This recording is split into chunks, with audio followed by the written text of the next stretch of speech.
We are Group 1 for ME451 winter term.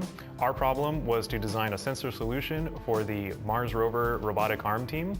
So they have a grasping end effector that is needed to manipulate and interact with objects in several of their competition tasks, although this competition is held remotely, so the operator has no line of sight to the actual objects they're manipulating.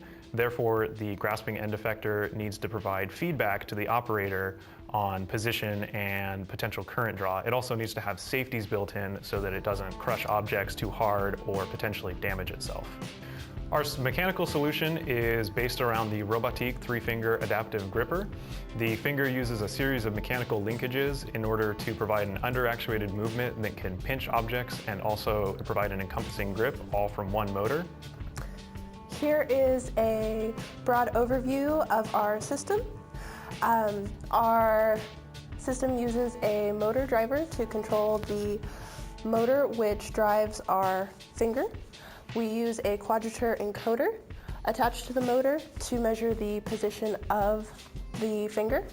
We also use a current sensor in line with the motor to measure the current drawn to the motor. The quadrature encoder as well as the current sensor are both Hall effect sensor based. And the quadrature encoder is just like the ones that we've seen in class. The current sensor outputs an analog voltage that is proportional to the current being drawn.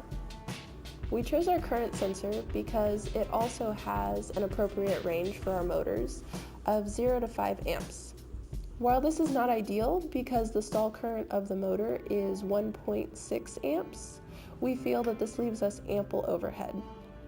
In addition, the resolution is 1.5 milliamps, which is more than sufficient for our project. Our sensor solution solved this problem very well. The encoder provides plenty of resolution for position control, and the current sensor prevents any damage to the electronics and allows for homing on startup without the need for limit switches.